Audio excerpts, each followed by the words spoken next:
Okay, so I hope everyone's doing well. And let's call this meeting of the Academic Senate at Santa Barbara City College to order. The date is February 16th, 2020. Academic Senate values always highlight one at the beginning of the meeting. And what do I want to highlight today? So just so you all know, I'm not feeling well, so if I seem a little out of it more than usual, that's why. So I think I'd like to highlight number 5 today: commit to courageous and difficult conversation. If we wish to challenge something that has been said, we challenge the idea or practice, or the practice referred to, not the individual. We must be open to people challenging what we say as individuals and decenter ourselves when discussing an issue. As senators, we are in faculty leadership roles and must be willing to detach ourselves from our role and accept that others may challenge our perspective. We will hold each other and ourselves accountable for engaging in difficult conversations and ensure that we don't seek to end the discussion that is difficult and uncomfortable for us, and recognizing that sometimes the truth can make you very uncomfortable, and that always being open and honest and transparent is a very important thing to do. Zoom meeting guidelines. The only time members from the public can speak is during a public comment, either at the beginning of the agenda or when it's called upon at before each agenda item. Other than that, whether you're from the public and wish to speak at one of those times or a senator, please raise your virtual hand in your meeting controls. We do have a couple of timed items. We have 2 timed presentations. And so those will go on as posted at 3:45 and 4:00 p.m. We'll get to public comment in a minute. Also acknowledging that today's meeting agenda was not published with the 72-hour required Brown Act requirement. I'll get to that a little bit in my president's report. So today will be treated as a special meeting in terms of the Brown Act. How does that differ from what we normally do? In a lot of ways, it really doesn't. There's specificity of the items that are posted in the agenda, which we always do anyways, and that we won't take action on anything that was not posted in the agenda. So just wanted to clean that up for now. And with that, I will move on to public comment, item 3.1. So at this time, public can raise their hand to provide public comments. And they're allowed to address the Senate. We have a 3-minute time limit, and I'll do my best to keep track of that. Or rather, I will keep track of that, and then let the speaker know if their time is up. And it looks as though I have at least 2 requests for public comment today. I believe Art's hand was up first, so Dr. Olguin. Could you let Laura go first, please? Absolutely, sure, if that's your preference. Hi, Laura. Hi, thank you so much. Yep, so go ahead, Laura. So I want to make this quick, and unfortunately, if this does come up as a discussion later, I cannot stick around because I'm supposed to be in class giving a review, and I felt this was critically important that I come and give a public comment, so that's why I'm here. It was brought to my attention during our division meeting by my senator, Ben Reyes, that last meeting, I believe it was the last academic Senate meeting, that it was, I guess, decided, or it was discussed, it came across as it was decided that basically Academic Senate will no longer be weighing in on or being a part of the NTCC discussion and financial side of things. And I will say that really concerned me. I really would like Academic Senate to be involved. I understand from being a teacher that it might feel awkward to weigh in on how much someone should make. But at the same time, when NTCC is negotiating, and I will speak from a personal experience, as an SLO coordinator last semester, I stepped in when our SLO coordinator, that compensation is actually dictated by NTCC. If Academic Senate and my FA, which I appreciate FA being involved, but no one in this room knows what teachers do better than the people in this room. And something like an SLO coordinator's job is very faculty related. And if Academic Senate isn't weighing in on the jobs of that position and even giving some idea, if they don't want to heavily weigh in on the financial side of things, having my back in that discussion, I need Academic Senate to be there. I also need my FA rep to be there to support me when I'm not in that conversation, because I don't know what's happening behind the scenes. These conversations happen, and then I volunteer as the good, willing faculty member to be the substitute. And if it hasn't been negotiated properly, these people of leadership are going to be financially affected, and that's not fair. And so I would just really encourage Academic Senate to rethink their stance on this, because I think you can really bring a very important voice that helps support us faculty who are willing to take on these leadership roles. So that's my piece. I thank you for all your hard work. And now I will go tend to my 40 students who are waiting for a managerial accounting review. But before you go, Laura, can I say two things, please? Yes, absolutely. Okay. One, if you're only hearing this from Ben, please make sure you go back and watch our previous meetings where this has been discussed. Let me say three things. One, please, and I can direct them to you of like, so that you're not like, you know, stumbling around in the dark. Two,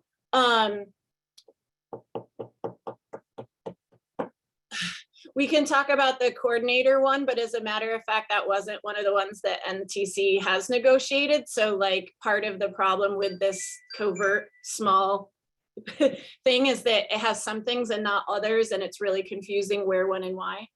And then also, I completely agree with you that Senate should have a part of the conversation, but right now Senate owns it.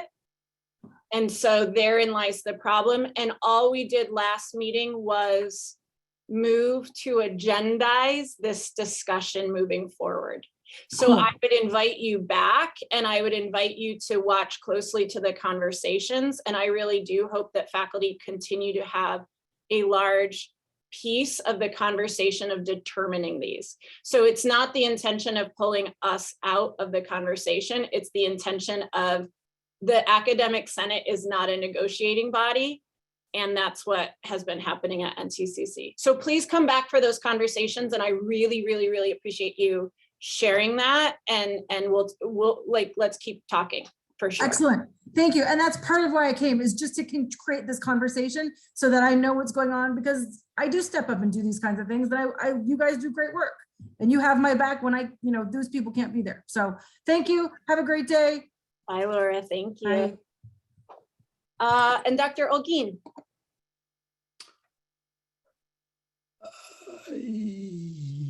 Where is it? Oh, okay.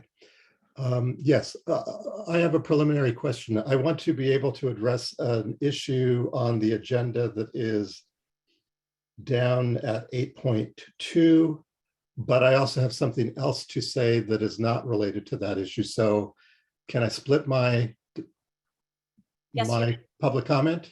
Yes, you may. So you may have Okay. comments now. So and for then this first part, I'm not all that entirely prepared to make a refined public comment. You know, this is like rough draft, but I think it's important enough to alert you, the Senate, and to invite you to look at yesterday's CPC meeting.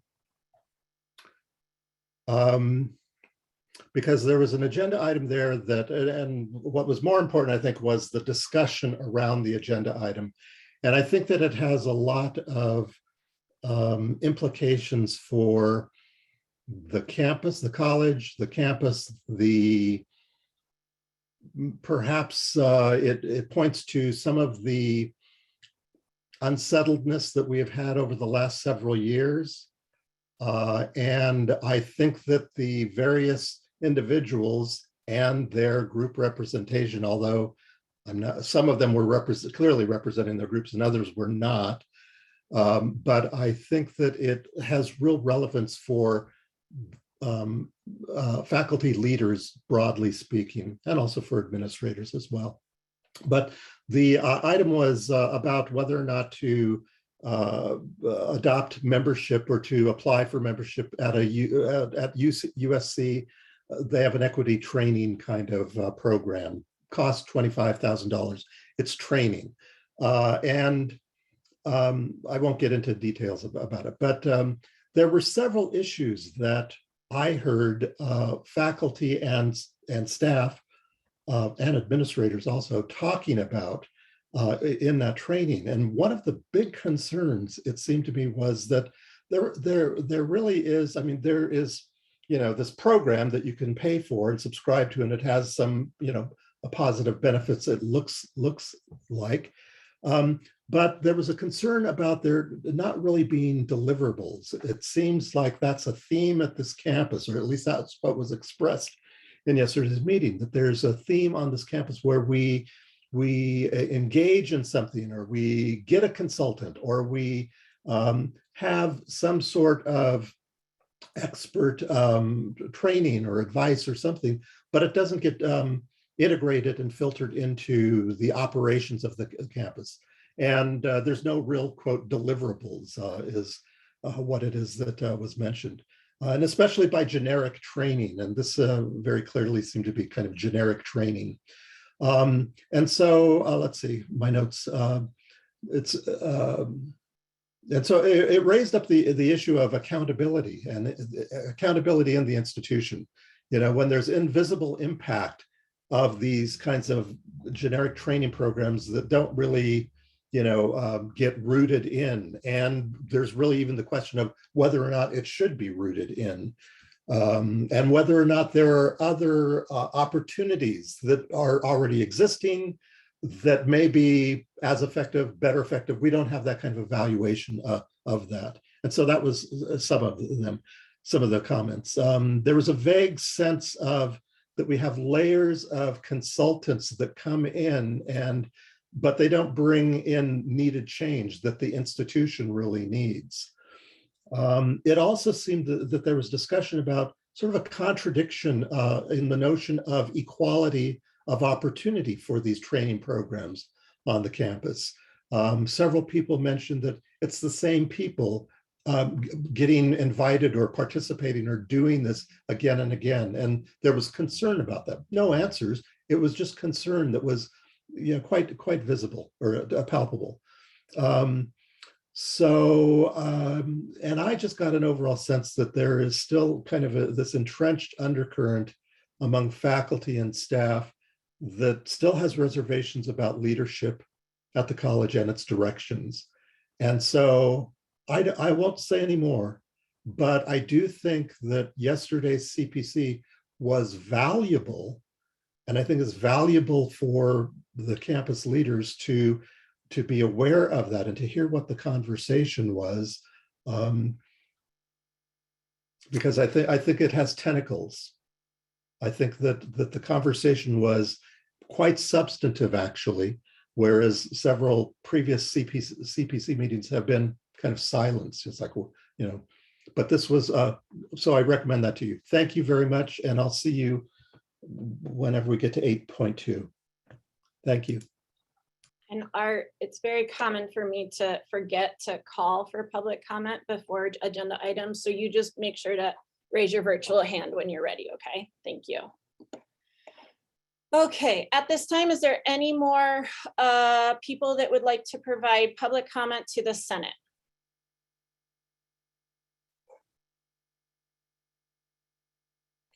And I'm seeing none. Which brings us now, okay, on to, oops, let me figure out my computer screen momentarily. Which brings me on to my Senate report. My Senate President report. Okay, I'll share this first. Safari. Okay, so last meeting, I mentioned that the ASCCC Spring Plenary is going to be a hybrid event. Previously, there was a price break for those that attended virtually, and as opposed to going in person. And this time there is not a price break, and it is a flat fee of $495. Vice President Ana Garcia wanted to know more about that. So this is as attached to my Senate President's report this week is that explanation. I think I said last week, and if I didn't say it, I'll say it again, that I don't necessarily agree with this, but this was the rationale or the only explanation that was shared. So there's that. And then, so I was getting this together right before our meeting now, and similar to Art, I was trying to, come up with coherent message. And I think my Senate President's report dovetails nicely with what Art had to share. And so I have some slides. This is highly unusual for my Senate President's report, I know, and everything I think that I'm going to say is going to be highly unusual for my Senate President's report. But I think that we need to have this conversation, and I don't know how else to put it in front of people other than this vehicle and at this time and in this way. So I'm going to try and not meander, but I'm going to make a grand point here. Okay. So this picture was texted to me the morning of Sunday, January 16th. For those of you that are trying to figure out when that is, that was 2 days before spring semester started. Spring semester started Tuesday, January 18th. Now, many of the chemistry labs were going to start face-to-face. That included my chemistry lab that was starting face-to-face, as well as my lecture is face-to-face this semester as well, in-person face-to-face. So this is a picture that was texted to me by somebody who arrived at the physical science building that morning, Sunday, to get a few things out of their office to prepare for the work week and getting ready for students and things like that. And so they arrived and found this and texted it to me.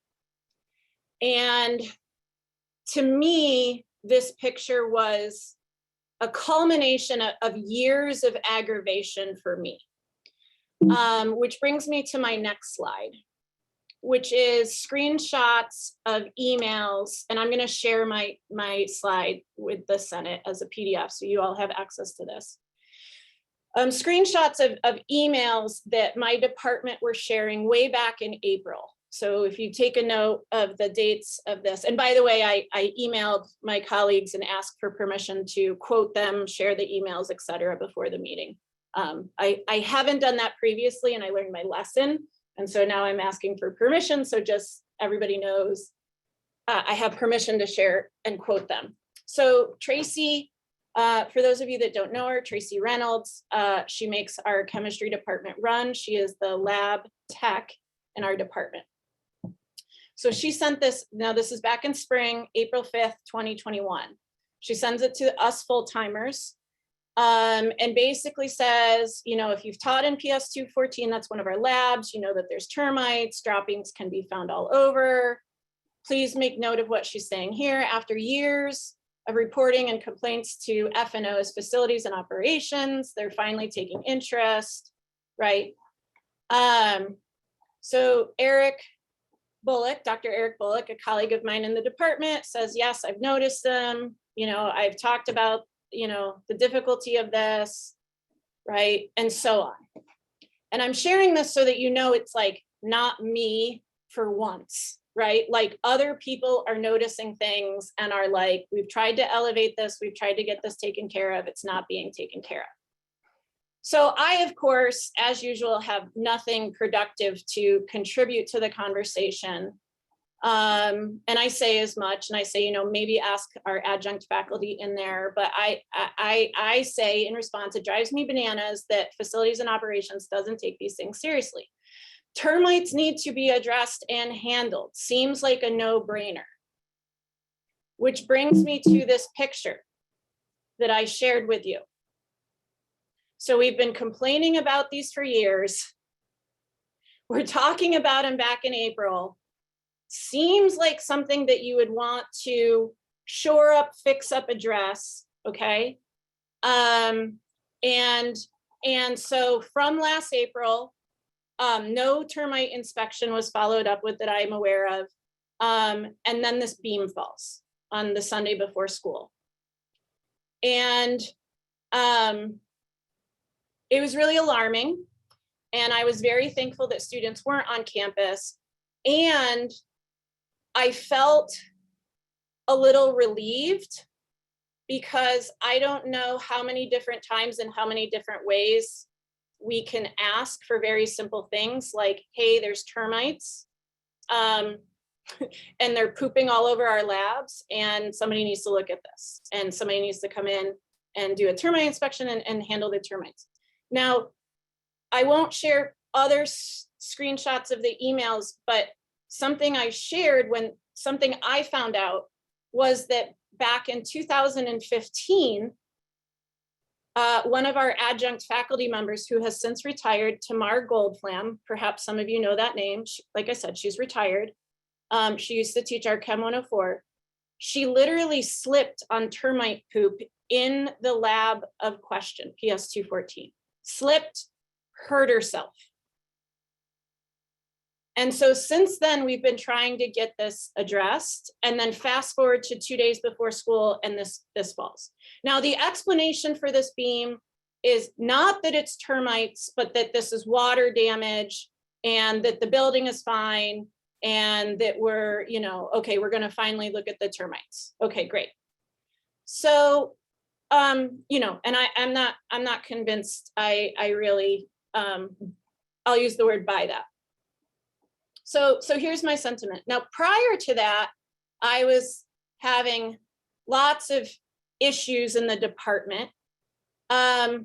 We have chemical hoods. For those of you that aren't familiar with chemistry labs, there are oftentimes noxious chemicals, carcinogens, what have you, that are up in the air. And so to deal with that kind of ventilation, or excuse me, to deal with that kind of air quality that can be like physically damaging to humans, we have in our chemistry lab something called a chemical fume hood.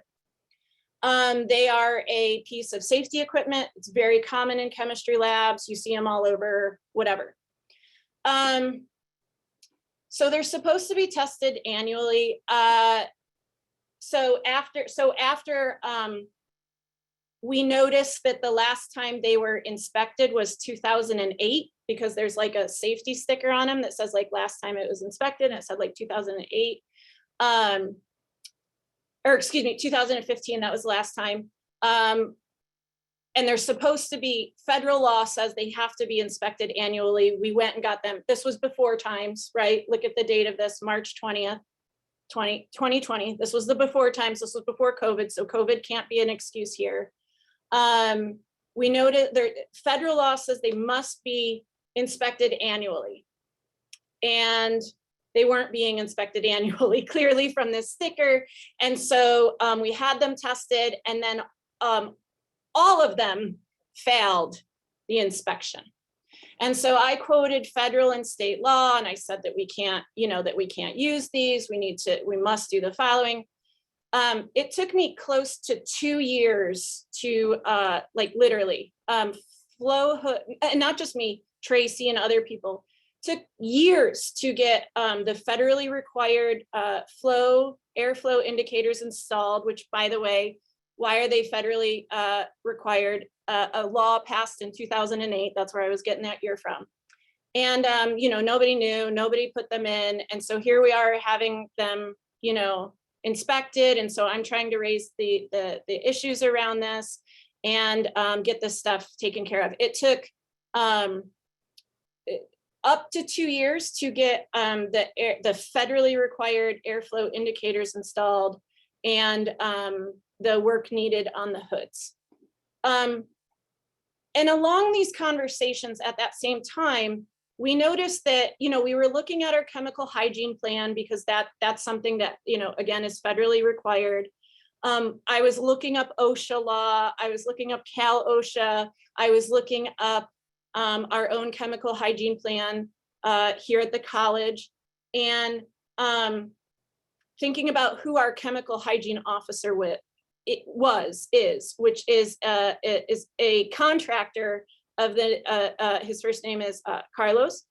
And at that time, it was, as we were going through these things and as a department, we were having these conversations, it was pointed out that federal law literally says you cannot have a contractor as a chemical hygiene officer. And the reason for this is there's many reasons. They need to be on site in case there's a chemical spill. They need to be employed by the college or university or the industry and all of that. And so it's quite clear here that it says this. So in February, oh, no, not February yet. So along these lines, throughout this time, we're having all of these conversations. HVAC is now of a concern because of people returning to the campus, and we're going to HVAC meetings and we're talking about all of this stuff. And so something that was shared out was, the blueprint of the chemistry building, the physical science building. And this was supposed to be part of the conversation around, is our HVAC good enough? We know it's not, it's been tested, but is it good enough? And so all of the drawings of our chemistry department had all of the incorrect numbers of students that could be in there. That's allowable via fire. So as you can see, I was bringing this up in May as well. To Pamela, to Lindsay, to Michael, to more of the same.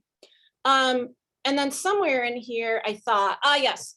And back in February, while we were having all of these discussions, it came to my attention that many people noticed similar things as the chemistry department was noticing with the hoods. There was examples of, safety complaints in biology or other places where, there's potential for chemical storage and handling and safety concerns and things like that. So because so many people on our campus fear retaliation and are scared to speak up, I was asked by several staff and faculty to be the point person to collect all of the different safety concerns and complaints. We compiled a document. It was over 12 pages long. And on February 4th, I forwarded that document to Michael Shanahan, VP of HR, to let him know that here's all the stuff that we're complaining about, right? And in that document, I say that the document is coming from me, but that it was made by many others, and that people were scared of being retaliated against. And so that is why I was willing to put my name on it and put it forward and say, here, I'm trying to speak for these other people. So then in July, after a lot of questions, comments, and concerns about the HVAC studies that were being done around our college, an HVAC meeting was offered by Carlos, who I've already mentioned, Vice President Lindsay Moss of Business Services, and Rob Morales, Director of Facilities. So I've linked the meeting here. I had several questions for the people that presented during that meeting. They're towards the end. I can send you the timestamp if you'd like. I asked 3 very specific questions. And then a lot of people, not just me, but a lot of people were asking questions during that meeting, and they weren't being answered because the people running the meeting didn't know. So for instance, I remember Bronwyn Moore was there. She asked a number of questions. Tracy Reynolds was there. She asked a number of questions, and they were not able to answer these questions in real time. And so we were told, we've collected all of your questions. We're going to formalize it in a document and we're going to share it out. And when the link to the meeting recording was shared out, we were told that you will receive the answers early next week. So early next week came and went, they weren't shared out. Another week goes by, they weren't shared out. I emailed Lindsay, asked her when the questions were gonna come, we're working on it. So fast forward to the CPC meeting on August 12th, and you can go back and look at the notes. I don't think those meeting recordings are kept very long. So if you would like to do what Art Olguin requested of many of us, I would request the meeting recording soon. But for yesterday's meeting, but August 12th, the meeting recording does not exist anymore. But at that meeting, we were once again talking about HVAC and air filtration and similar. And I mentioned again that the air filters that are being put into our classrooms and offices have UV lights on them. UV light creates ozone. Probably don't want to be breathing in ozone. The EPA has a really great website on this. I mentioned it again at the CPC meeting, just like I did back in July. And then I asked Lindsay again when we would get the answers to all the questions from back in July that weren't answered. And once again, I heard that they would be given early the next week. And I said, I've heard that before. I've heard that since July and we still haven't gotten them. And then Dr. Benjamin said that, you know, I was just told that we would receive them early next week, and that is what was said. And so the very next like working day, I receive a maxient notice of complaint from Vice President of Michael Shanahan. It was an anonymous complaint, and it was a complaint of racial discrimination by me during the HVAC meeting. And so that was very worrisome for me. I was very surprised by that claim. I was also a little bit curious of the timing of it all. The HVAC meeting was literally 40 days prior, and the CPC meeting had just happened. And then the very next day, I'm being accused of literally racism, right?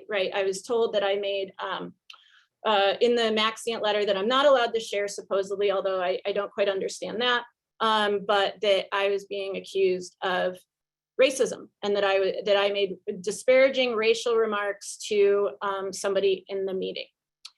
And so, you know, me and the VP of HR and my lawyer all met, and of course that did not hold water, and it got thrown out.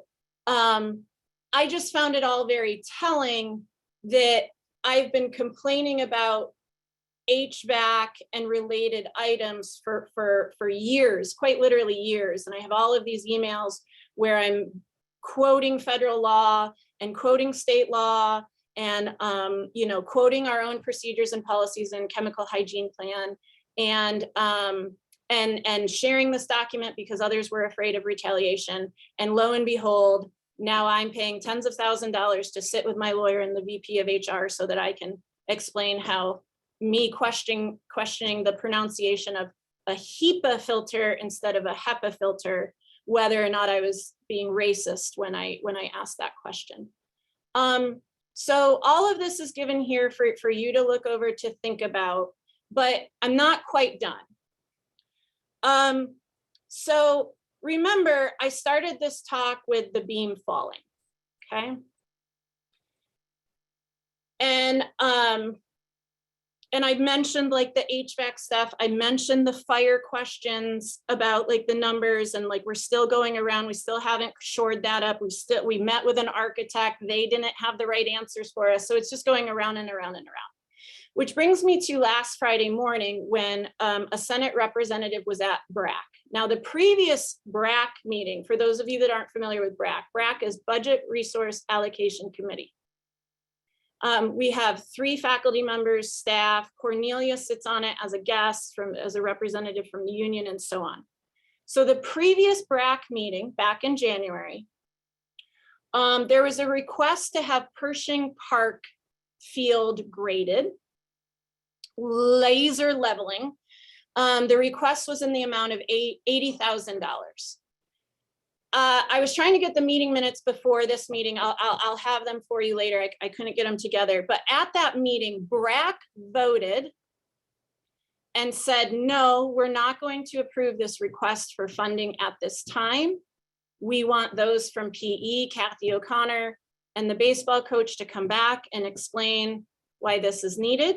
So BRAC voted at the January meeting, I do not know the vote count, and said no to the to this money being allocated in this way at this time until more information is given.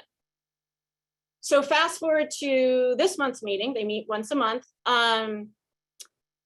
So it's my understanding, I wasn't there, members asked, you know, is our PE colleagues going to come in and explain this and give us the background? And BRAC found out during the meeting, no, the grading had already been done. The decision was made literally, as I understand it, the day after BRAC met. So BRAC met, voted no, said we want more information. And then the very next day, this laser leveling of the baseball field was deemed an emergency. And so BRAC asked those questions, who deemed it an emergency? Vice President Lindsay Moss and Rob Morales. Now we co-own these baseball fields with the city. And so I don't quite understand our relationship with the city, who has to pay for what, when, and why. But we can't host competitive events without leveling. Who uses it? We do, and our baseball team, maybe perhaps our softball team as well. It's not really clear to me, but also the foresters. And so for those of you that aren't familiar with who the foresters are, I didn't know either. They are either a minor league or farm league, I don't know the lingo, baseball team that uses our field. And so this was deemed an emergency, as I understand it, because they can't practice on our field, contractual obligations, until this was all taken care of. And so just another data point, right? That we have this shared governance, BRAC voted, the vote was ignored. Which brings me to my discussion around COVID. So your constituency leaders have been invited to many planning meetings. It's been my distinct feeling for a long time that my contributions there are not helpful. So for instance, I feel as though for a long time I've been sharing with the planning that emails to faculty and students aren't helpful. That students don't read the emails, let alone faculty. And I think that we proved that quite nicely, and we have all the empirical evidence we need by all those requests to turn in vaccination cards back in December and January, to fast forward to nobody turning in their the students not turning those in, right? In addition to the email conversations, which I'll get to in a moment, several months ago, I brought up, because my friend Ellen Carey noticed this, that in Cleared 4, when you go in, it says the wrong vaccination data for you. And she was very worried because she did not have the Johnson & Johnson vaccine, and it was not on the date that she said. So if hers was wrong, who else was wrong? Well, mine was wrong.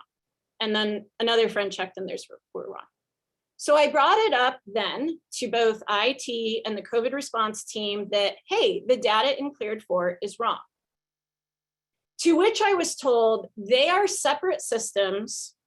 So you upload your vaccine card over here, and we just use dummy data to import into Cleared 4 so that, you know, it could, you know, so that it's just dummy data, Ray, don't worry about it.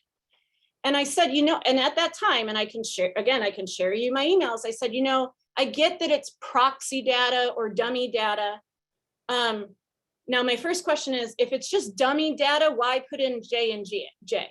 Why not just put in vaccinated with no date, right? That seems even simpler than what their explanation was. But they said, you know, a lot of people with the double dose, they didn't want to import two things. They wanted to import one thing. So that's what they did. But again, why not just the word vaccinated? This is beyond me, right? And I said, if that's the case, if this was an expedient decision, the end users, meaning us, should not see this incorrect data. because it makes you worry about what else could be wrong, and it makes you lose trust in the system. And for those of you that think that I'm just some chemistry instructor idiot and I don't know what I'm talking about, that's fine. There's a link here that talks about end user data, consistency, the importance of it, right, and all of that. So I was told at that time, nobody's going to notice, don't worry about it, etc. Okay, which brings me to a couple of days ago. Here we are at the February 22nd meetings. This once again comes up because guess what? More people are coming to campus, more people are getting used to Cleared 4. And it comes up again. Jamie Campbell mentioned he didn't even know what Cleared 4 was. He thought it was some phishing attempt because it didn't even say Santa Barbara City College in it. And I brought it up again that people are noticing this incorrect data. And can you at least please tell people why it's incorrect in there? Okay, I still want to debate that the incorrect information should have been used, but I will stay in my lane as Senate President and just say clear, consistent communication that it is wrong and you know it's wrong and you made it wrong on purpose so that everybody knows what's happening, right? That idea of transparency and inclusion. And so that was the email that you got from Dean Nevins the other day because I argued for that. Now, fast forward to today. Once again, I feel like a smug jerk, kind of like when the beam fell, because for some reason this morning at 4:08 a.m., I got several different emails saying that my medical record upload has not met the requirements. Please try to re-upload your records. So if these are automated messages I'm getting from Cleared 4, and I've been cleared this whole time, and they use dummy data to fix all of this, why did I get a green screen to come on the campus today? So here's my green screen from today with my QR code that I checked in with to get my band. And here's this telling me that my vaccine isn't correct, which I know my vaccine isn't correct because they also say that I got the J&J shot on a date that I didn't get it. I actually got Pfizer, but I've digressed again. Which brings me to another meeting that I had this week. We went out for a lab tech. Tracy has been taking on the job of 2 people for literally more than 2 years, not being paid double, by the way. She has kept our department going, kept us serving students. We went out in the fall for a lab tech to replace our previous lab tech. It was not a failed search. We had a job offer for somebody. They were coming down for slow. The money was not enough. They did not take the job. We went out a second time. Nobody applied for the position. So now this last week I had a meeting where what are we going to do for the third search? And I'm just going to be quite honest with all of you. What are we going to do for the third search? I don't know because I want no part of it. Because I'm not trying to leave Tracy hanging on a ledge here. Like we need somebody to replace her. But this third search, all we were going to do differently this time around was edit the job posting and or make it an assistant lab tech and or post it new places. This is what we did with the second one when nobody applied. This is what we did with the first one where we had very few applicants. This is what we did previous to that.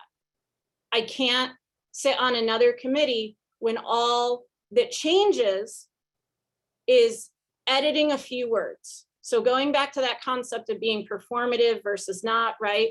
And I said, when are we going to have these big conversations around pay for a technical degree, right? Being a lab tech, you have to have a technical degree. It has to be in chemistry or a related physical science, right? So I don't want to go back out. I don't want to be on this committee because I don't mean to be Debbie Downer, but it's not worth my time. Which brings me to the February 22nd meetings. I, as your Senate president, are invited to these meetings, and I had to withdraw myself from participating in this committee. And part of the reason was the last one I went to, I watched a staff member who works in ESL, her name's Raquel, raise her hand as we were talking about Cleared 4, after Jamie Campbell said, I didn't even know what Cleared 4 was, can we at least get the email edited? Raquel raises her hand and she speaks and says, Okay, cleared 4. You guys send out emails. A lot of students are seeing them, but a lot of students aren't. And or a lot of students don't speak English, because in my place, we have ESL students. Or what about all of the students that aren't students yet, but that want to be students and want to go into student services? What are we doing there? And the answer given to Raquel was, we've been emailing them out and we've sent 11,000 emails. And it was very clear to me that not only was Raquel not listened to, but I have not been listened to for months. Because if all we're doing is editing emails that have walls of emails and sending them, and people aren't listening to faculty that work with our students day in and day out and know that students, the majority of students do not read their emails, then I don't understand my place on this committee. Barbara Bell, who is currently teaching in person, polled her class yesterday, how many of you read the February 14th email about returning to campus? Out of a class of 32, 2 students had read it. So luckily, Barbara took the time to discuss the contents of that email with her students, but how many of us aren't? And how many students are coming back to campus and didn't realize that they were supposed to be vaxxed or tested or any of this or cleared for, and it's going to be a mess. And I'm not trying to be Debbie Downer here, although I know I sound that way. I just can't go to any more meetings trying to explain to others that safety on campus is important, whether it's chemical safety or otherwise. Or maybe we should be doing a little bit more than editing a job search. Or maybe we should be doing more than just emailing students repeatedly the same thing with walls of text. So you may be wondering why I have this GIF of wacky inflatable arm man up. It's because when I said this in the meeting and I lost my patience, which I'm sure none of you can imagine is not impossible, they said, what is your solution, Rayanne, to this email problem? And I said, I don't know. I'm some idiot chemistry instructor. What do I think we should do? I think we should hire a wacky inflatable arm man. And I think that we should put it on Cliff Drive with, you know, it saying cleared for. Have you submitted your cleared for yet? And every person I've said this to laughs and said, that's a great idea. At least teaching faculty, at least instructional faculty, at least student services faculty, because they know that students aren't reading their emails. And so if you are dissatisfied with the communication from the college around the return, it is not for a lack of trying. I wasn't even going to mention the CPC meeting yesterday, but I think if you watch that, I think that you will see several of your faculty leaders make very good points. They were well received by Executive Vice President Kathy Scott, who's with us today. So thank you for Kathy for hearing the faculty. But there wasn't a lot of other positive reception of what your faculty leaders had to say, how we shared it, what we said. So I'm sharing this all to say, I really am at my wit's end in a lot of ways as Senate President. I'm finding myself very ineffective in this position. That could be personality-wise, but I'm not so sure. And I'm also trying to point out that that there's a lot of stuff happening and not quickly enough. And so we've all been through several presidents now, and each time we're told things are going to get cleaned up. I don't know how many of you saw the email from Vice President Lindsay Moss that we haven't been paying our bills. I know the library knows that our bills haven't been paid because several subscriptions were on the line. The chemistry department did not have heat for months because we were not paying our vendors. And the list goes on. The chemistry department has been getting repeated emails from the bookstore because we've owed them money. And perhaps you've heard other things around campus and in your own area where things weren't getting paid. Now, it's my understanding that the staff member responsible for that has since quit, resigned, which I think is a good thing. But I guess what bothers me is we didn't have heat for months because our bills were not paid for months. And somebody other than that staff member needed to know and knew that our bills were not being paid for months. Where was that person's supervisor? Where was that person's supervisor? And where was the supervisor on top of that? So I don't know if I made a coherent picture for you all. I just want you all to understand why it's not helpful for me to attend some of these meetings anymore. We do have representation of faculty, and if somebody would like to step into my role in these meetings and try and lead this charge, I would very much welcome it. So with that, I'm going to conclude my Senate President's report. I'm sure you have a million questions for me. So if you have a clarifying question at this point, please ask it. And if not, I think that we should move on in the agenda because I think I just gave you all a lot to think about.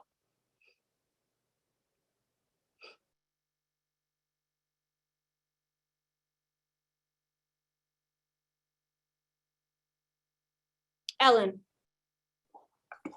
Can I make a comment? Sure. Okay, just another thing, yes to everything you said, and I have real concerns about the communication too. And one thing I wanted to point out is that on the COVID information page on the website, the link to from the main menu on that page to return to campus FAQs has been a 404 page not found error for at least several days. So that just another example.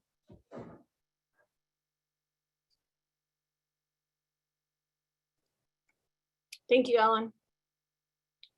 Maybe we'll get that fixed. Ruth?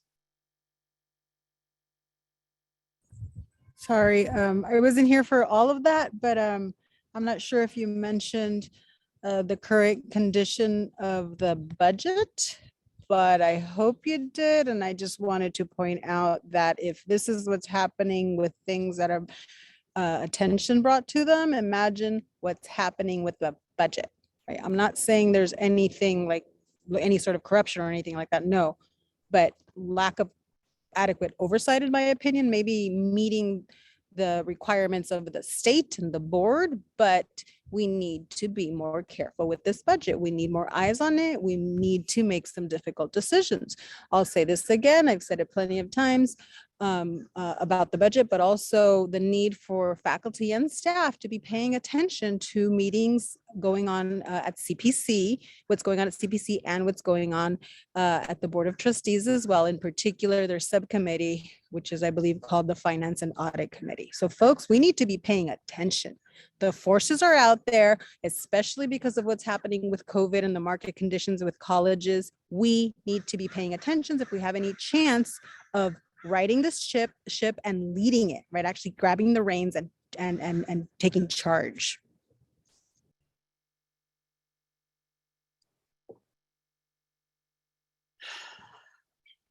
Thank you, Ruth. Thank you for those follow-up comments. So it seems as though there aren't follow-up comments at this time. Okay, Robin, go ahead. Sorry, I don't want to prolong this too much, but I'm really struggling with like everything you just said, but one of the big ones for me is the overriding of BRAC without any input. And I just want to say that over and over, our campus has had this problem and history of whatever you want to call it, special deals going around the system, people overriding decisions. And this is a huge issue of trust and has been for years on our campus.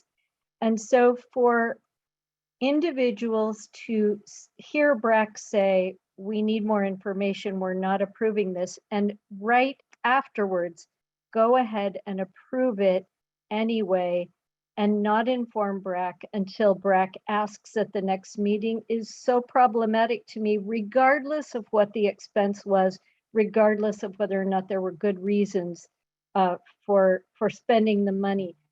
We have processes for a reason. We've been in supposed budget crisis for years now.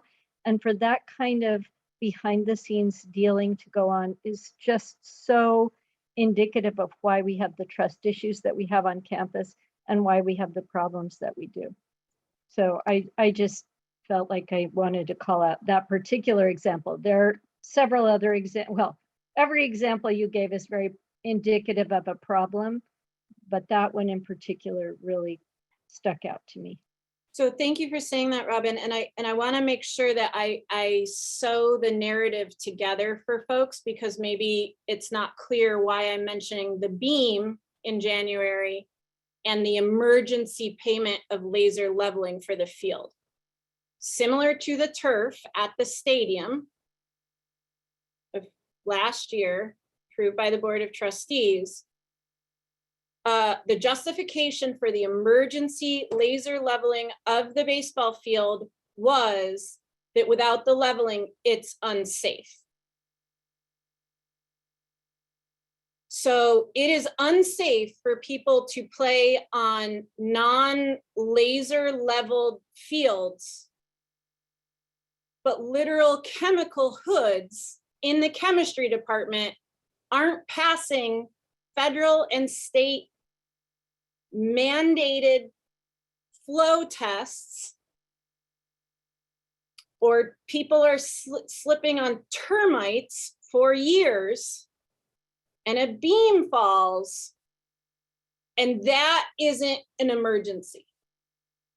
And maybe it is, and maybe I'm just stupid, and maybe like, you know, like I don't understand, you know, like maybe the laser leveling people are that much more available than like, you know, HVAC people to come in for chemical hoods. That would really surprise me, but it wouldn't be the first time where I don't have all the facts. Bringing me back to this idea of transparency and inclusion. And correct me if I'm wrong, Ray, but there are alternative fields that we have used in the past for games. Is that not correct? I'm not going to pretend to know. Because chemistry students don't have an alternative.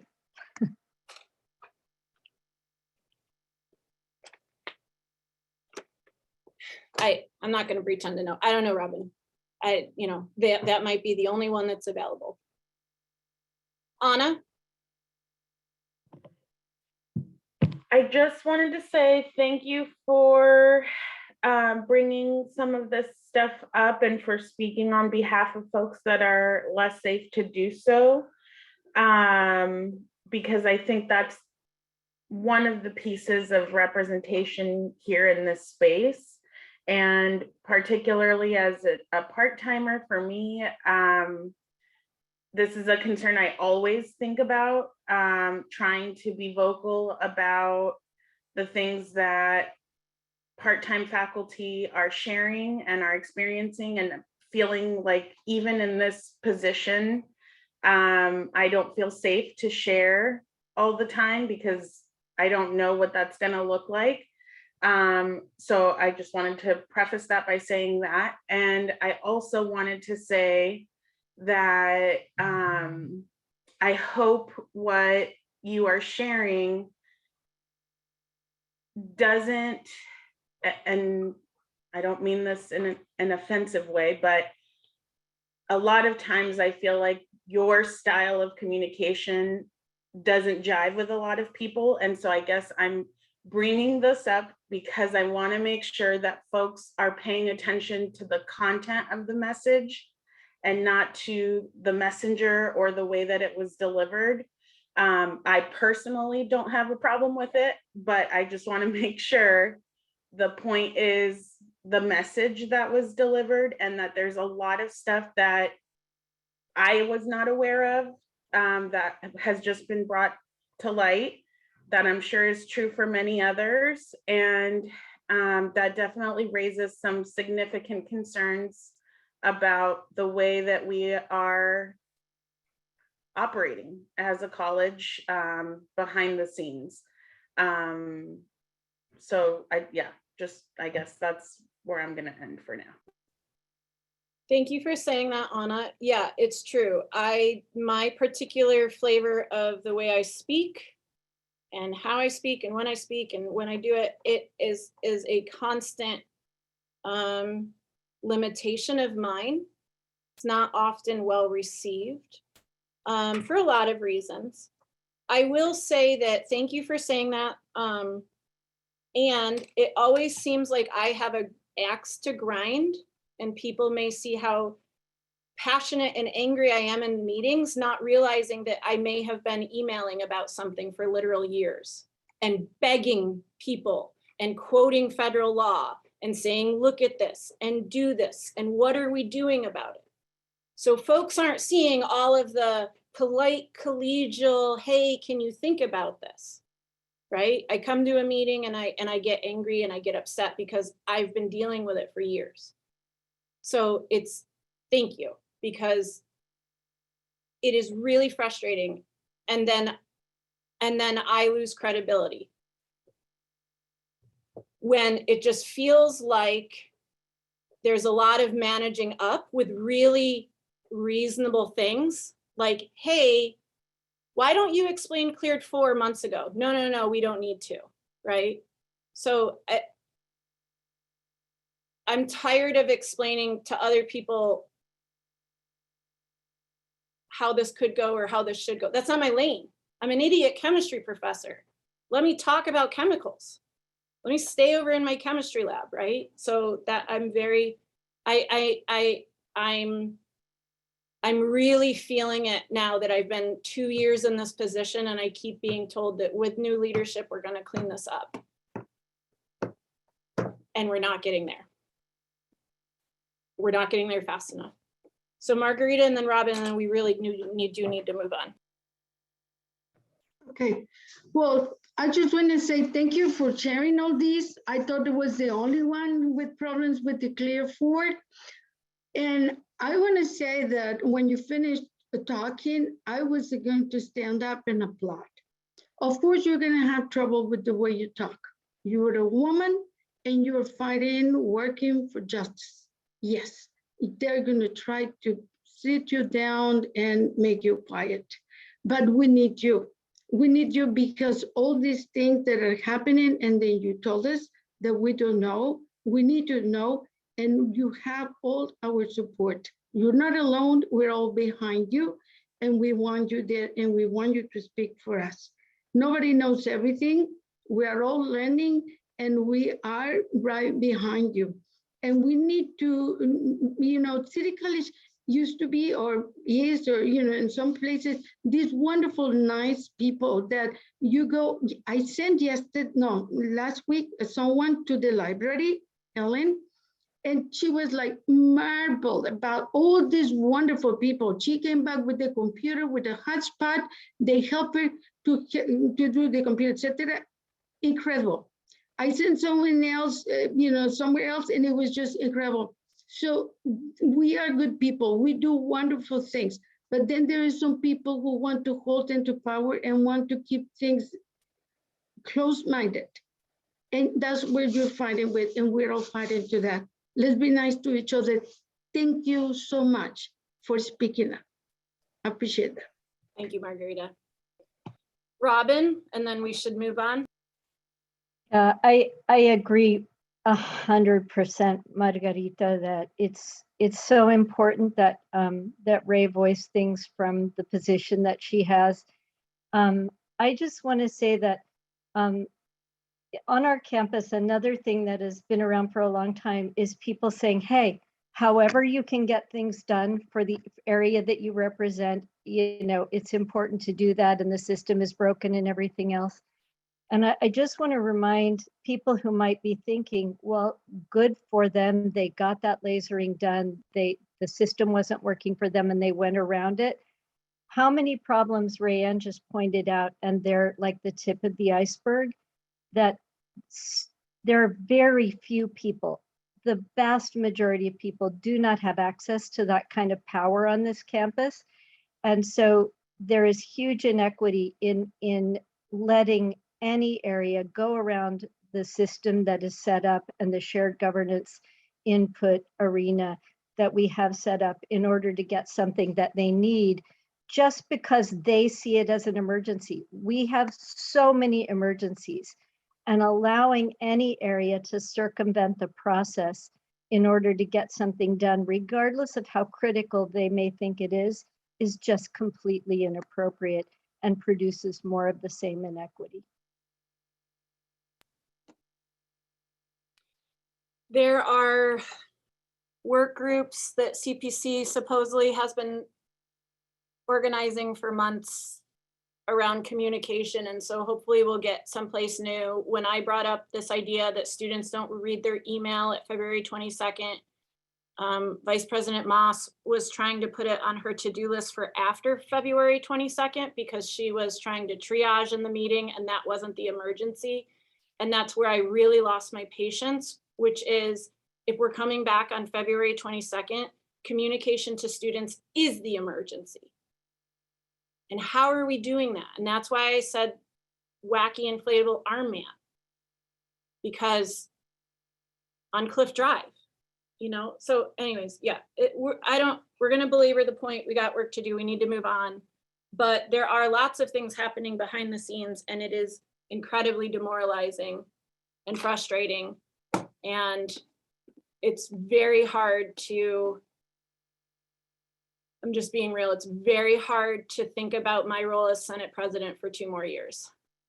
I don't have it in me, I don't think, because it's just been 2 years of this already.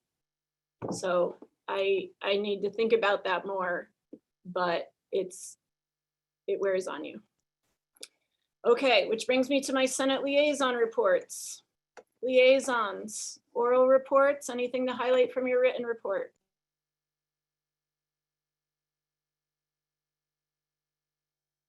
Go ahead, Tara. Thanks, everyone. So I wasn't able to submit a written report in time, but I will have a double report, so to speak, for our next meeting. But I did just want to highlight some of the good work that CAC has been doing because it's one of our resolutions today on the correspondence ed piece. So just to let you know, like CAC has developed a process and I have started to work with the AP committee on revising our 4105. So things are really, they're rocking and we're in really good shape. And I just wanted to share that with you all. So we have that when we get to the resolution. Thank you, Tara. Other liaisons, Ellen? I'll just add that a little bit of Tara came to the AP committee, and so there's a little bit in my section of the report on that conversation about the correspondence education. Yes. Other reports? Can we move on to the EVP report? Kathy? Thank you, Ray. I do have to make a couple comments just about what you had said, Ray. I wasn't aware that you were going to raise these issues today. I didn't, you and I hadn't talked, I didn't know. And I'm not going to say a lot because I can't possibly address all these issues and this wouldn't be the right forum to do it in. But the comments made me sad and I don't want people to think that we don't care about safety in the instructional areas. I certainly do. And that's critically important to me. I mean, we are part of a work group trying to deal with the safety issues right now. But I'm also concerned about issues of trust. I'm concerned about where we are as a campus. And it just, like I said, made me sad. And it shows that we have a lot of work to do as a campus in terms of collaborating, working together effectively. And I sincerely hope that we can get to a place where things are better. I really do. All right, I just had a couple of things I was going to share with you. And Ellen, we're on that link that's broken. I texted Martha, she's on it. We will fix it. And if you notice things like that, let us know. We will fix it if we're aware. We probably weren't aware that that was broken. Dr. Murillo today sent out the email about the very detailed COVID-19 protocols. That was a very, very long and difficult document to write, to be totally honest. It was an update from a prior document, but with all the changes and the changes in Cleared 4, and I know that we have some challenges there. Anyways, it was just I spent hours on it. Multiple people spent hours on it. And I would like to thank the FA Exec Board, because they in particular spent a significant amount of time, and we appreciate their very careful and thorough look at it. They also, Dr. Maria also sent out a couple of flyers. One is in Spanish, one is in English, if you want to use those for your classes. I think Ray talked briefly about the department chair meeting. I thought it was a very successful meeting. There were some very substantive topics that we discussed, including the COVID issues, the return to campus on February 22nd, things like high flex, the importance of evaluations as a tool for improvement, et cetera, et cetera. I have literally, I printed out, Ray, the comments from that meeting, 13 pages. So I'm going through and I'm highlighting the parts that are really important, because the department chairs are an important group and they had important things to say, and I'm going to go through every one of those comments. I also wanted to just comment on what Tara had said, and she is, if I haven't already said this, just doing a fabulous job with CAC in a very difficult situation where she had to step in with all these classes, and she's just, I don't know if this woman sleeps, but she's doing phenomenally well. I am very supportive of the resolution and the work she's doing on correspondence ed. And I also wanted to mention that I think she's doing a great job supporting non-credit and their courses, and the modality and the way that the discipline experts in those fields think is appropriate for their courses. So I just wanted to give my support for that as well, and I'm done. Thank you very much. Yeah, thanks, Kathy. Yeah, those safety meetings are in result to the beam fell, because I think people finally realized that what I was saying was important. And so, yeah, now we have every other week meetings, but it's more meetings that I'm in because others couldn't attend to these more quickly. The other thing I want to say is the issue of the chemical hygiene officer from going from the consultant has been fixed, sort of. So the chemical hygiene officer is no longer Carlos Campos. It is now Adrian in HR. But again, federal and state law specifically say that our chemical hygiene officer must have technical training and education. And I have highlighted that law and sent it to Vice President of HR, our President Superintendent, Area Dean. And to date, I don't know that anybody is interested in changing, appointing a new chemical hygiene officer to be compliant with law, and for really good reason, that like the person who's in charge of chemical safety on campus should have that background.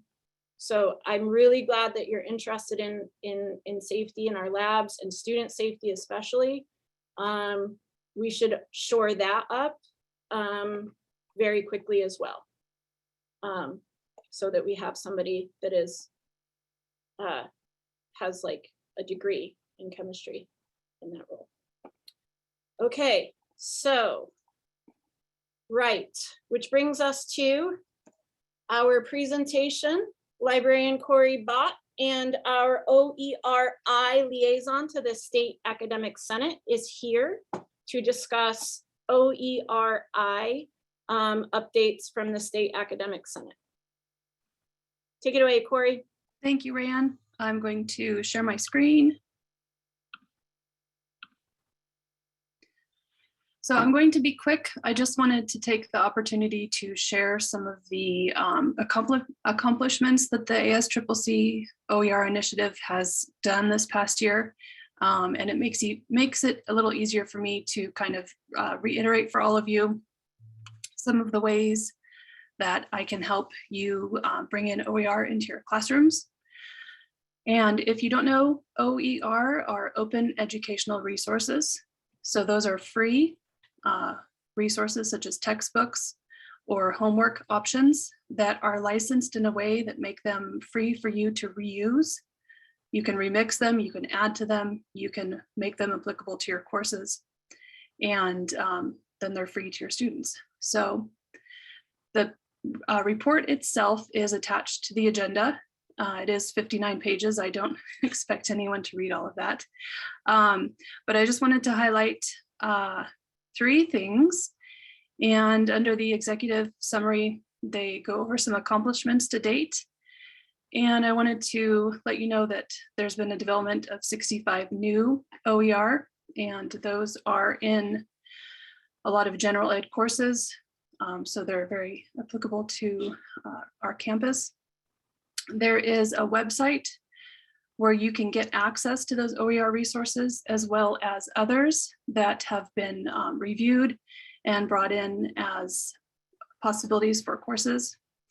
And then if you yourself are interested in OER, there are 2 Canvas courses, open Canvas courses that you can self-enroll and take, and you can learn more about OER, what makes a resource in OER, and how you can actually remix it yourself. The last module in there is you get into an OER and you get to remix it for yourself. So I wanted to hop over to the ASCCC OERI website. And that's here, ascccoeri.org. You could just Google it and it will show up. And the ones that are useful to faculty are resources, as well as the Professional Development College. The Professional Development College link has that information on those Canvas courses that I was talking about. So here are those OERI basics. You can self-enroll there, and as well as an accessibility basics, which is great. It's not limited only to OER, but you can learn more about how to make sure your resources are accessible in your courses. And again, self-enroll, so you can take it at your own pace. And then the resources I just wanted to highlight, because a lot of the questions I get are, how can we make sure that the OER textbook is suitable for my class as far as like transfer model curriculum and CID. So they actually have gathered those resources together by those types. So there's OER by CID, so you can browse OER by that. You can look for OER by transfer model curriculum and by discipline and Cal State University general ed requirements.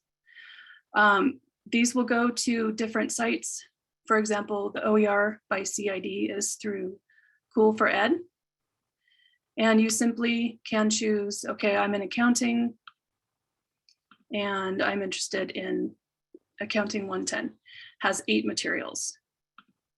So you can browse through those and see what's out there. We have a textbook, Principles of Accounting. Some of these will have homework options that you can go through. So these are all not necessarily OERs that have been developed this year through OERI funding, but these are OER that have been developed over the years and are now being used by particular faculty. And again, what makes OER great is you can take these and you can remix those for your class. So if you don't like a chapter, you can take it out. It is not like a standard textbook where what you choose, you know, it's right, it's what you have to use. You can make it for your own class. And so that's about it. And as your liaison for OERI, I can help guide you through some of these resources. I can help you create your own OER or remix those. I have some knowledge with some of those platforms where you can do that. So that's it.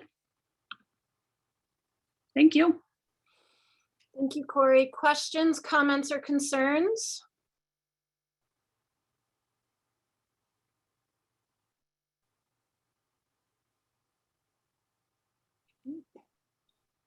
Thank you again, Corey. It's always great to have you come. And this supports our conversation around class materials so well. So we can reference a lot of what you shared. I didn't know about the Canvas pages, so I'm gonna seek those out. I've actually, I'm in a hybrid model where I have my commercial textbook and there's a free textbook link that has been created in LibreText that I share with students. So I'm trying to like move completely into that. So I didn't know about the Canvas shell. So I'm really excited about that. Yeah. That's really cool. Thank you for coming to us today, and I apologize for the length of my presence report, which caused you to be a little late. So No worries, no worries. Thank you. bye, Corey. Which brings us to Rob Brown, the man himself. Hello. So Rob, do you want me to give the COI recommendation, or do you want to as background? How would you like to do this? You want to take over now? Either way, doesn't matter. Okay. I'll just one sentence. Yep. Committee of Online Instruction has recommended to move away from Proctorio for our remote proctoring services through Canvas, and our as of spring of 2022, we'll move to something called Respondus.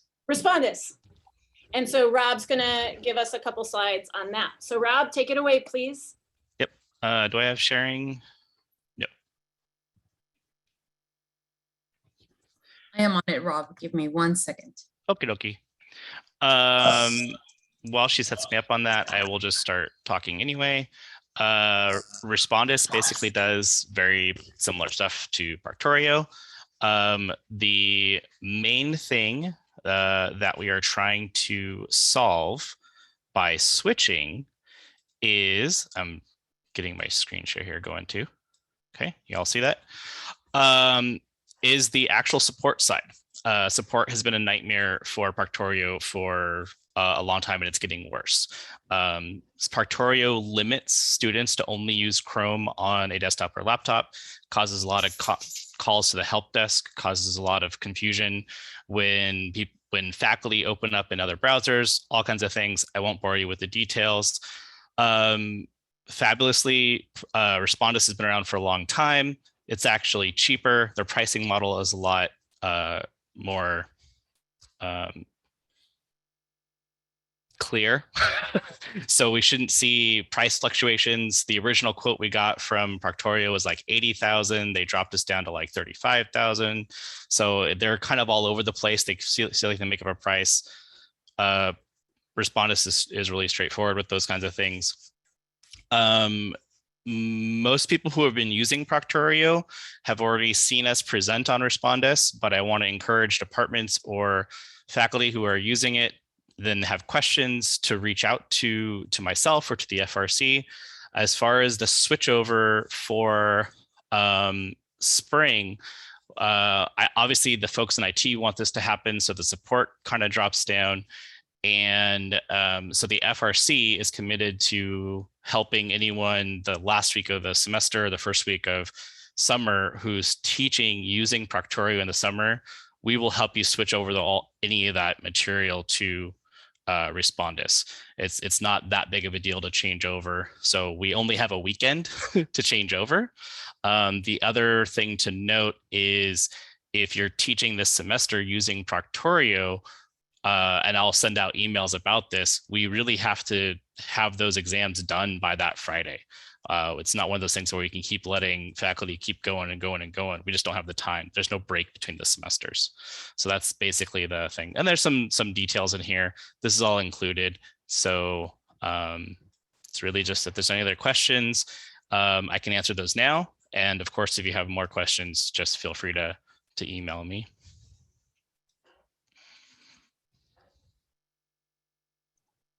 Thank you. So this is a program a lot of us probably have used over the last 2 years, maybe prior to that.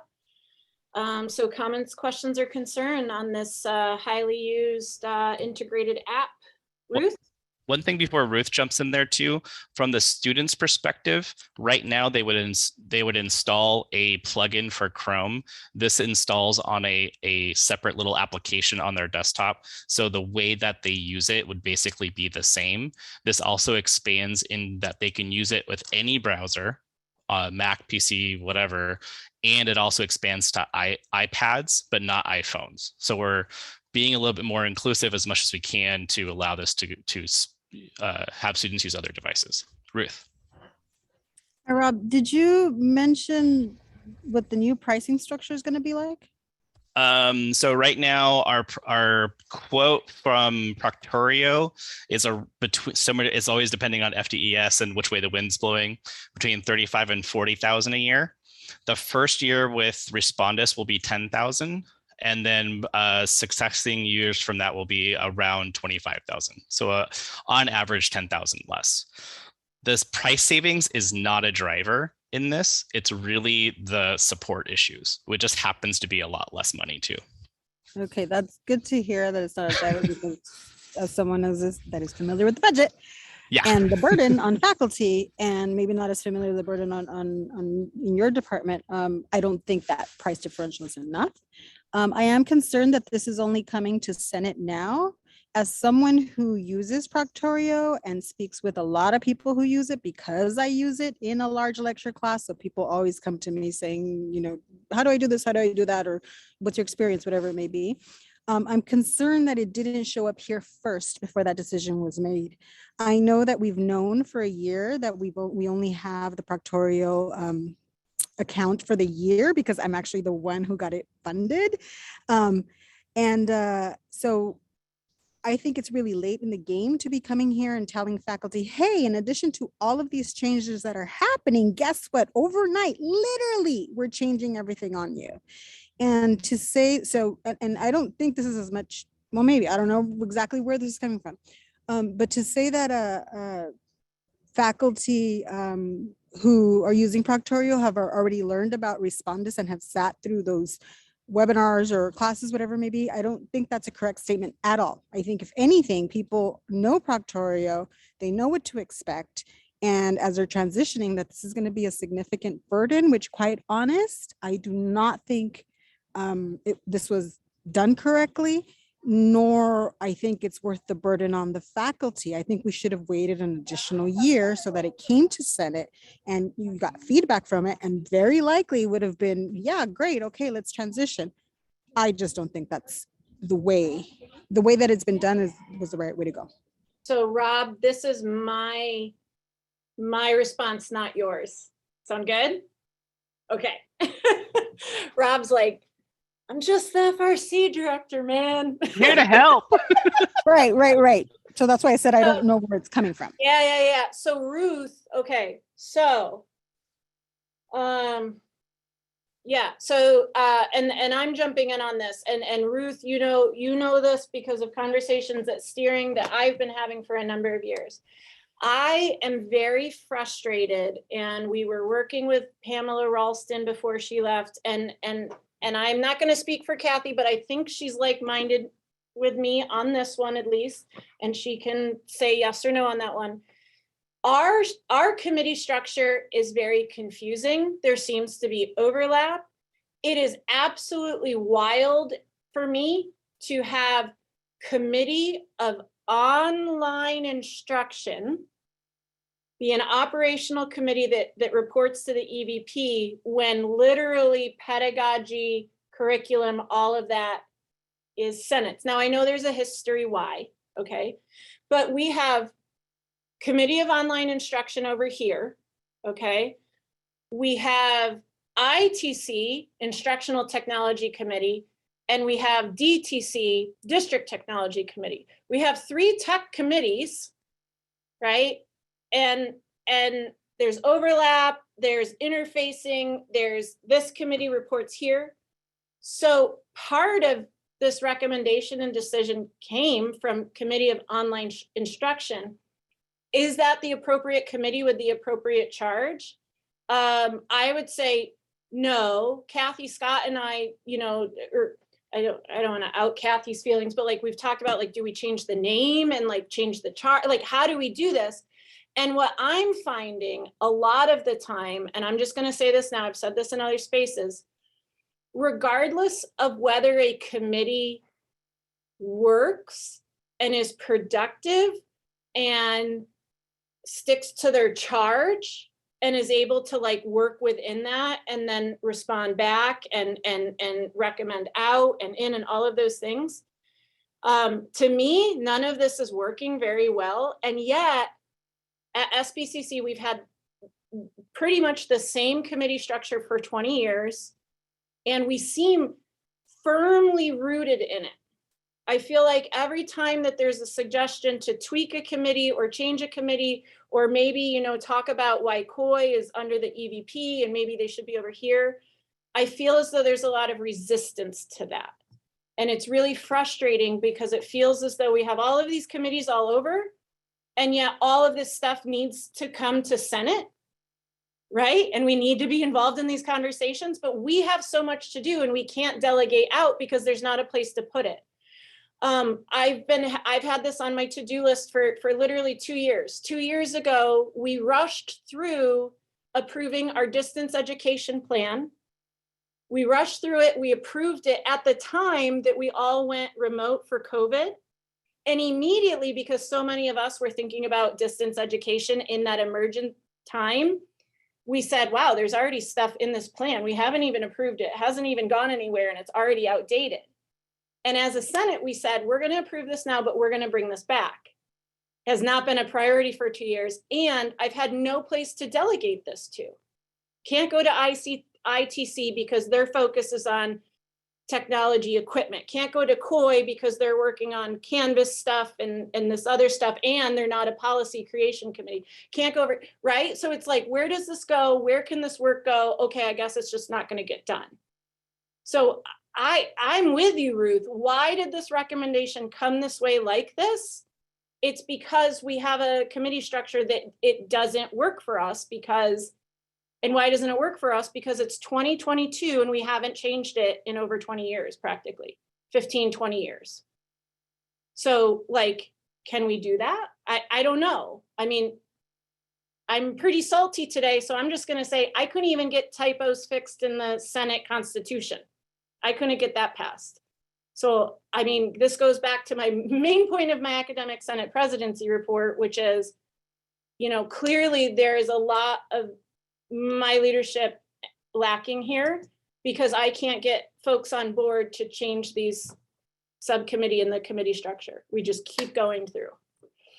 So maybe there's a time and a place for this, but that's why it came this way. That's why this happened like this. So thank you, Rob.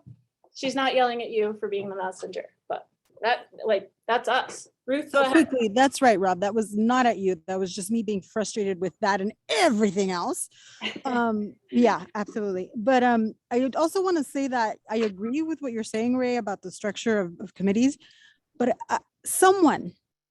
there are enough people on these committees, especially people who have been here a while, and also administrators who should have said, hey, you know what? This is clearly within 10+1, right? It has to do with teaching. It has to do with students. Maybe we should bring it to the Senate.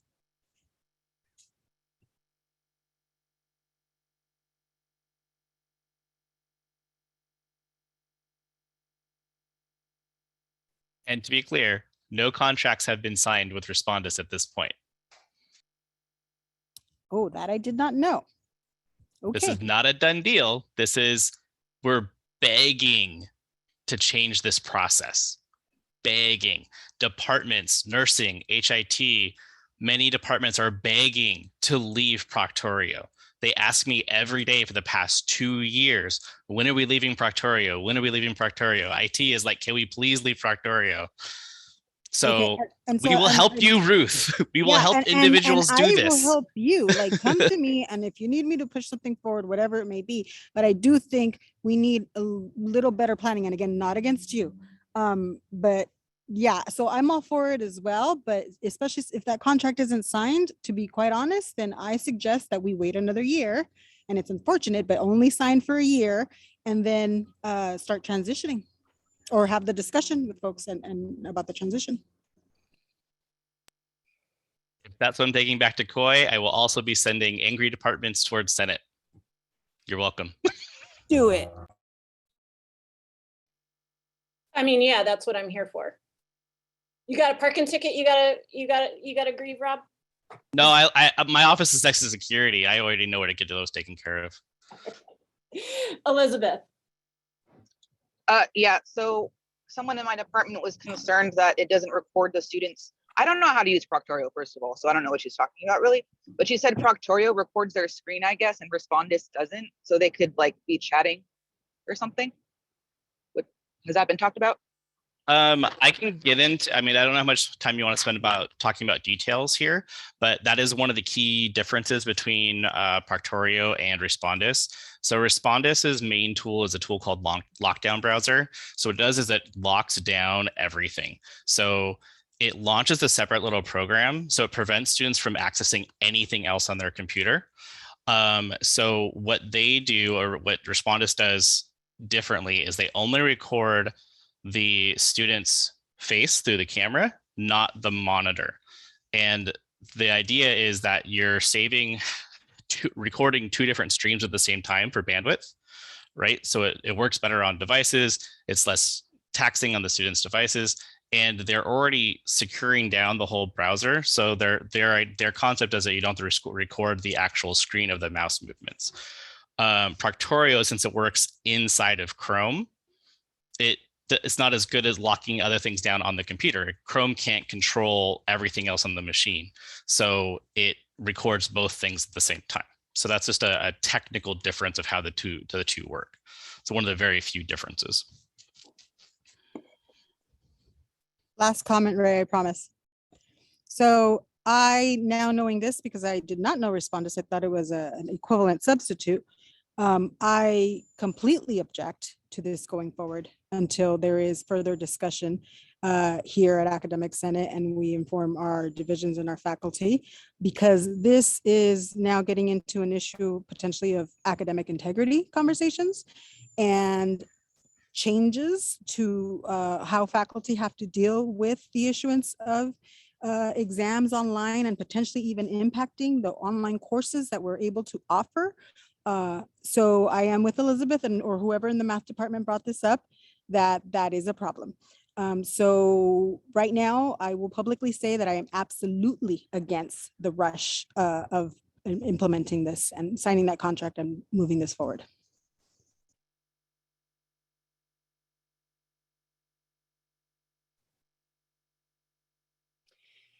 Okay.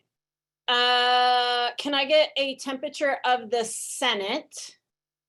You can do thumbs up, thumbs down, virtual, or on the screen.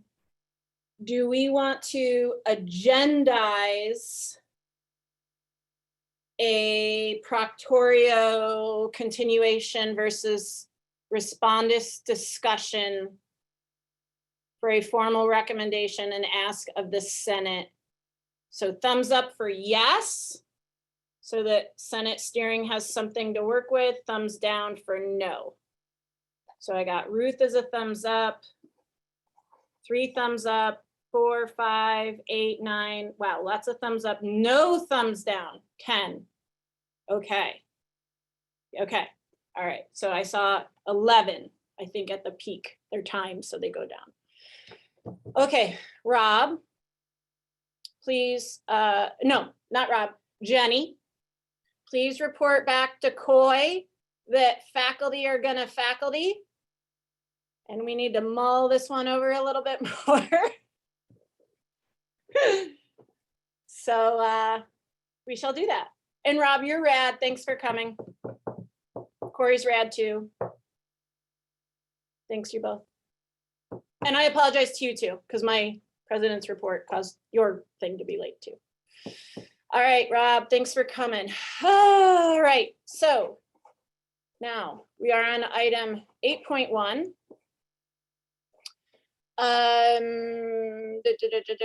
Our correspondence education resolution. So let me see if I can bring it up. I need to bookmark Word docs. Oh, there we go. Do Word bookmark it.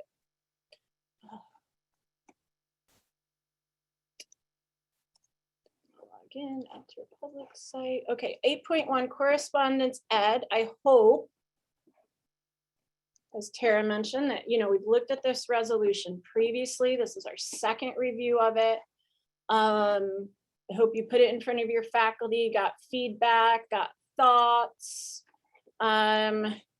Where are we at? I just want to point out that while this, you know, resolution commits us to the following, that we direct CAC to develop a process for reviewing this to meet our quality standards, that we develop policy and procedural language to codify correspondence education as a method of instruction. And that we will work with our administration and other stakeholders to ensure that we don't just work on the curriculum piece, we don't just work on the offerings piece, that we make sure that we are making sure that we support our incarcerated students using this modality in a number of ways: academic counseling, financial aid, effective processes, and so on. So if I could share a suggestion, which would be a motion to approve the resolution. Maybe there's some editing we want to do for a second, and then we can have discussion on the item. And then we can vote to take action here. But the way the resolution is provided is giving us the green light to explore this modality.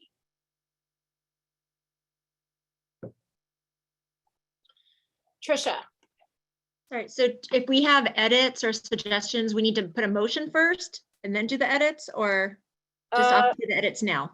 Is it, yeah, we can do the edits now. Are they like? One super minor and one might be minor, I'm not sure. Okay, what's the super minor one? Grammar in the first sentence, the first paragraph, that were should be a was. Whereas, okay, but was forced to transition these. Was allowed. Okay, but was. That's good. Oh, that one's okay? Okay. Santa Barbara City College was, and they was allowed, right? Okay. Sorry, it just jarred when I read it.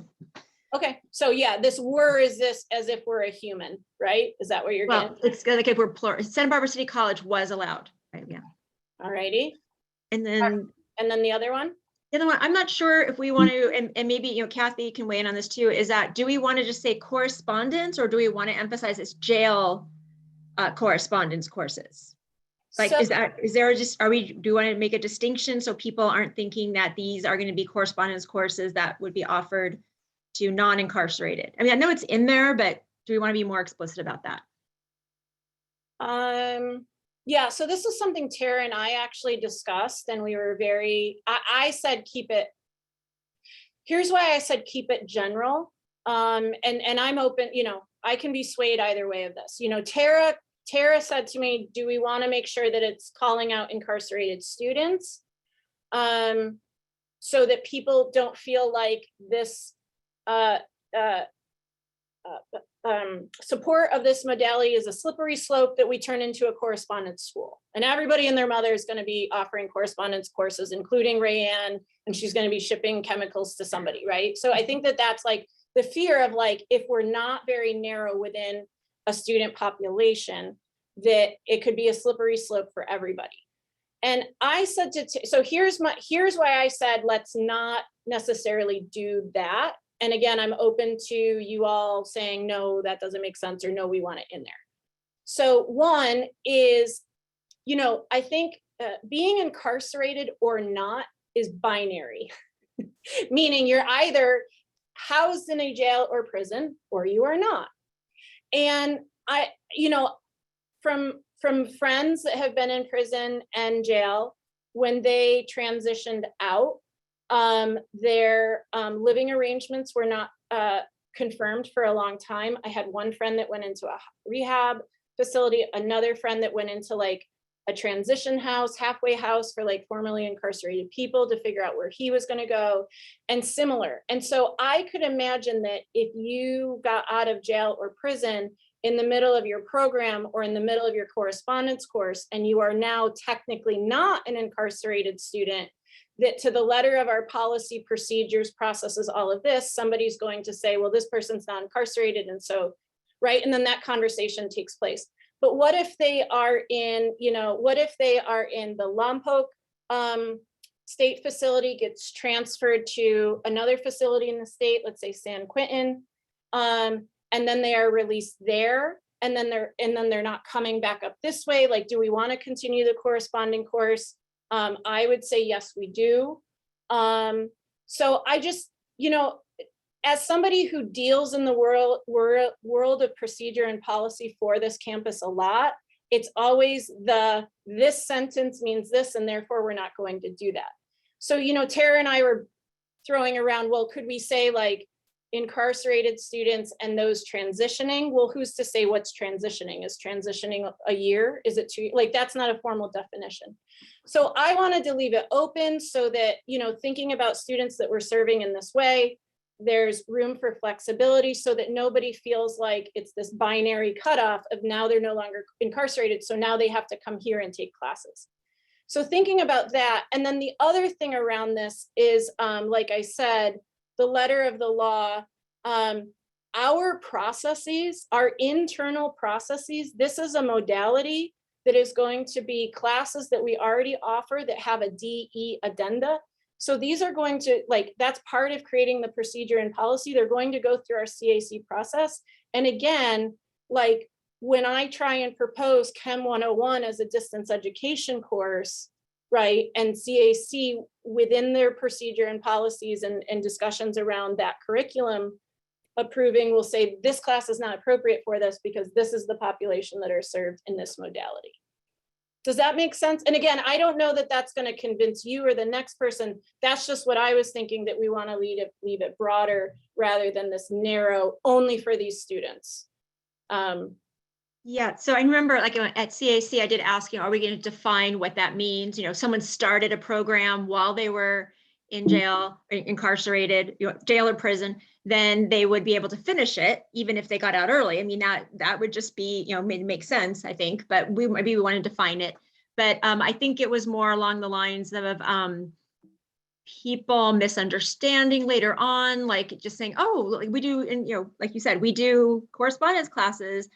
Oh, they're doing it over there, I'm gonna do it over here, and not, kind of emphasizing that the reason we're doing this is because that is in some cases, like the only way we can these students can be, the only option they have. They don't have the option for in-person often, or they don't have the option for Zoom, synchronous or even asynchronous distance ed.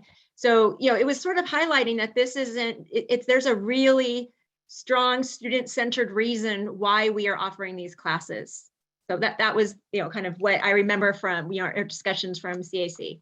But if it's, so that's the only thing. As I was thinking is that would that lessen the likelihood of potential confusion later? Can I offer this? Maybe in response to that, I think anyone in the next few years will be able to go back, if they were curious, or in the next few years, CAC, that generation of CAC is going to be there for those conversations. And then if it evolves,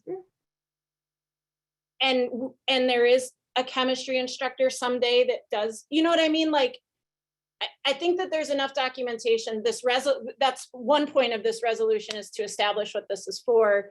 And then CAC can create internal working documents for, a new chair to come in. So I guess what I'm just saying is I'm very in favor of keeping it general and developing these procedures and policies as, quote, correspondence ed, similar to distance ed. We don't say you can't live next door to the school, right? We say distance ed is this modality and it's this, that, and the other. And then I would like to do the same thing with correspondence ed, but centering that it is for this particular population, but not necessarily codifying that in procedure, because as soon as we do, now here's this technicality that everybody can grieve and point to, and just, cause a ruckus. So, I think Trisha is making a very good point though. So if we do want to make this edit, I say, let's make this edit. And then can we get a motion to approve this? Do we need more discussion? Where are we at? Can we do something productive in this meeting so that we can point to it and be like, that's right, we did that this meeting. Tara? Yeah, thanks. I just want to add that CAC is keeping obviously really good documentation of the process. We have it written, what the process is, what the workflow is. I mean, I wasn't going to, but I could. I'll attach it to my next liaison report. We have a new form for it, a new set of standards for how to answer the questions on the addendum. And it's really very specific that this modality is ensuring that incarcerated students can continue their education. I think I shared with you last time that in-person really doesn't work very well at the county jail. It more or less meant that women could never take a class because of the rules at the jail. And I think keeping the language similar to the language that is now chaptered by the Chancellor's Office from Title V, which speaks directly at correspondence ed, is the route to go, because it was one of the major concerns of the instructors was what happens when I have a student who's right in the middle of my correspondence ed course, and they're so close to getting their badge, right? Because that takes 3 courses. But now they've been released from the county jail, which is great, except they have 2 more weeks left of this course. So I don't want that to be a kind of loophole that folks could then take away this opportunity. You know, we are talking about, you know, the most disproportionately impacted populations imaginable for our students. And I will say that when a course proposal comes to CAC, it's very clear what the criteria are and what courses are suitable for that modality. You know, these are all courses that already exist, but what we're really talking about here is a 3rd modality to serve students who do not have the opportunity for face-to-face instruction and have no access to technology at all. And that's a very small population of students, but that defines incarcerated students. So I'm happy with the resolution the way it is, because it's so well documented now in the process at CAC.